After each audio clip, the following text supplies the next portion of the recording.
Okay, so welcome to the Yale20 lecture series. The topic for today is CHF exacerbation and cardiac shock. My name is Max Stahl. I'm one of the first-year residents in the program.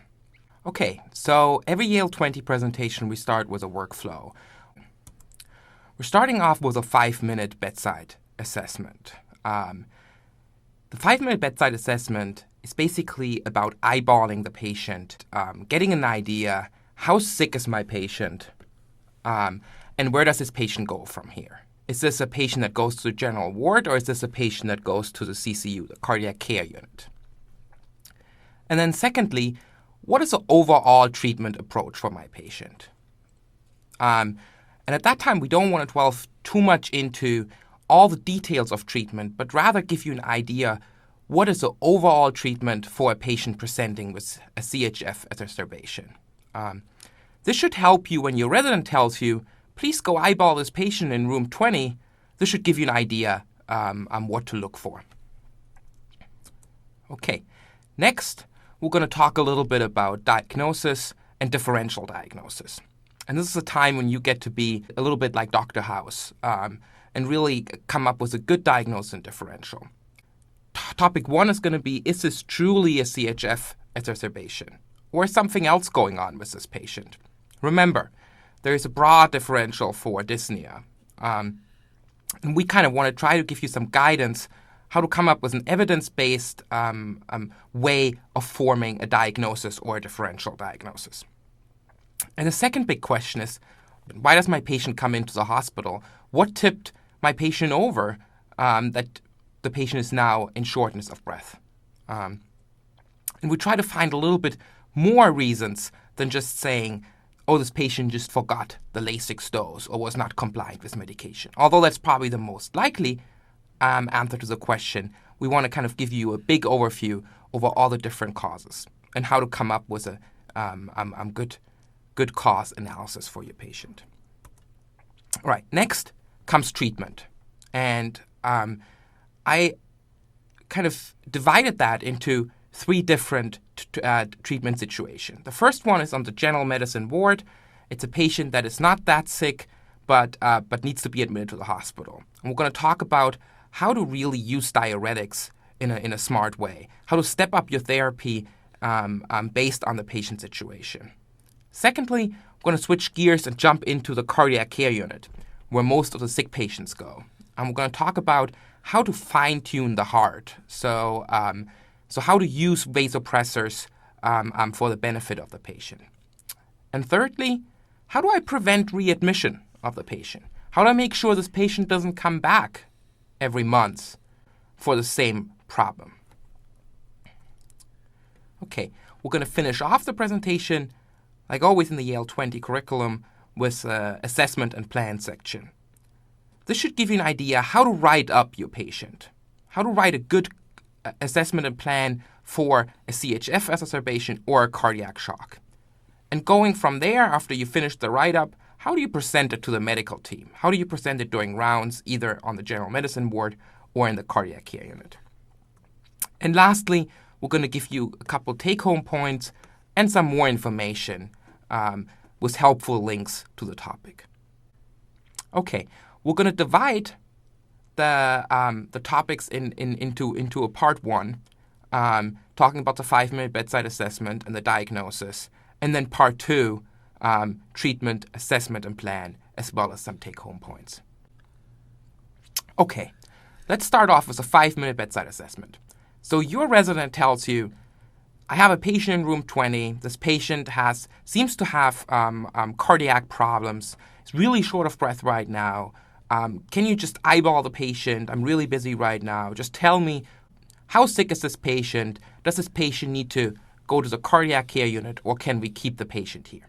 How I like to think about this problem is in 2 categories. First, I want to find out, is my patient congested? Meaning, is my patient volume overloaded? Is there too much preload in this patient? And there are 2 ways of looking at it. There's one looking at symptoms, and the second one looking at exam.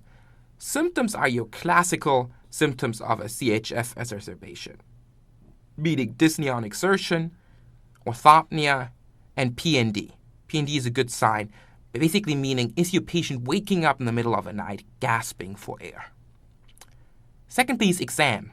Really good finding is an S3, a JVP, hepatojugular reflux, as well as signs that you're very familiar with: crackles over the lung, edema in the lower extremities, and presacral edema. Under the diagnosis section, we're going to focus on a lot of those signs and symptoms and going to tell you a little bit more how good are they actually in diagnosing a patient. But for now, just keep it simple. Start with congestion and find out whether the patient is volume overloaded or not. Secondly, look at perfusion. Perfusion tells you something about the cardiac output.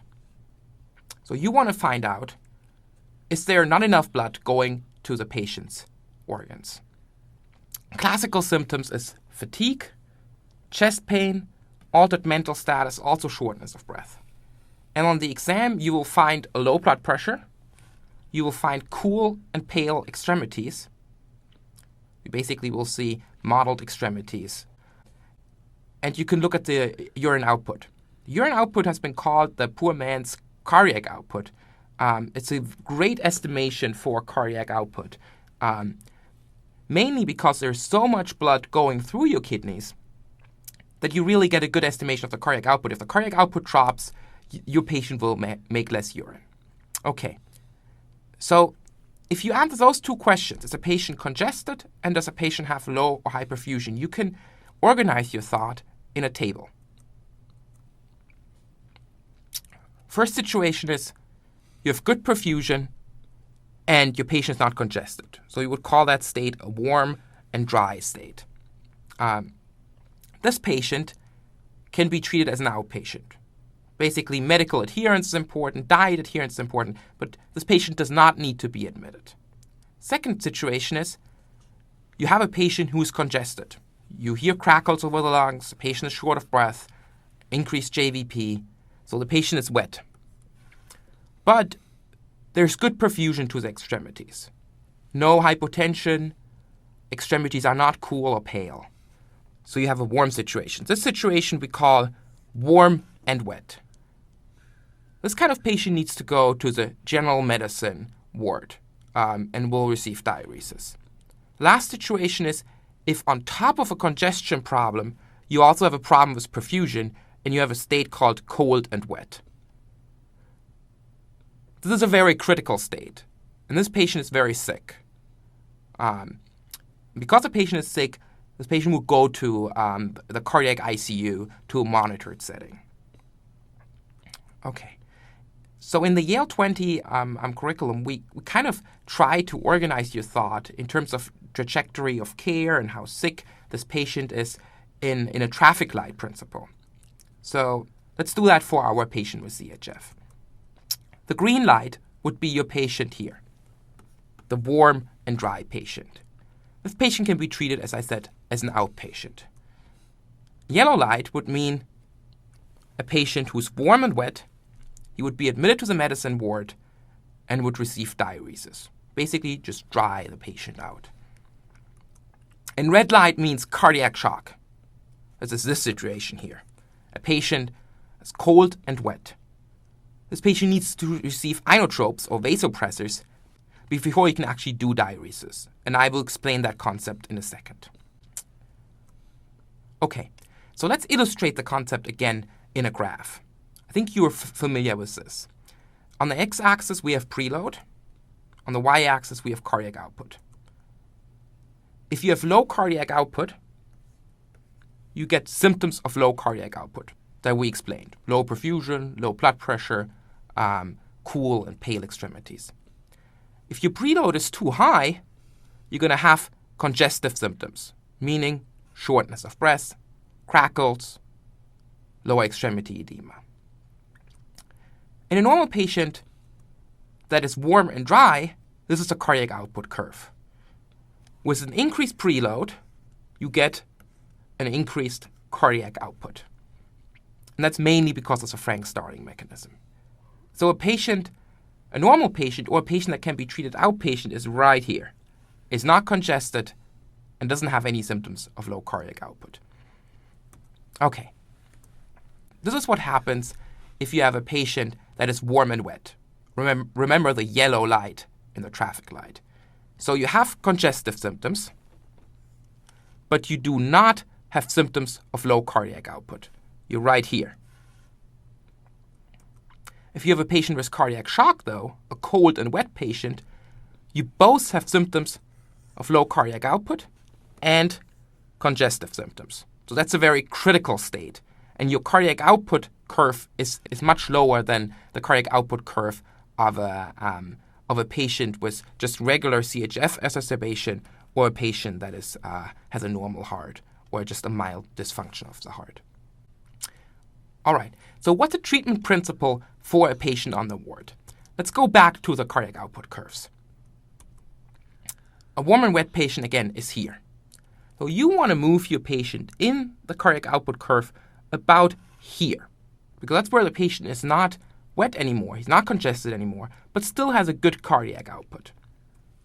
In order to do that, so you move him over to the warm and dry state, in order to do that, you're going to diurese the patient. With diuresis, you're going to decrease preload. I'm going to move the patient over on the cardiac output curve. If you have a patient, though, who has a very low cardiac output curve and is in cardiac shock, your patient is here. Remember, low cardiac output and congestion. So what would happen if you move a patient over here? The patient would get colder. All right? So you would have low cardiac output and congestion. You don't want that. So you're not going to diurese the patient right away. No, you're going to send the patient to the cardiac care unit and give the patient inotropes. And inotropes are going to make the patient go from one cardiac output curve to the next level.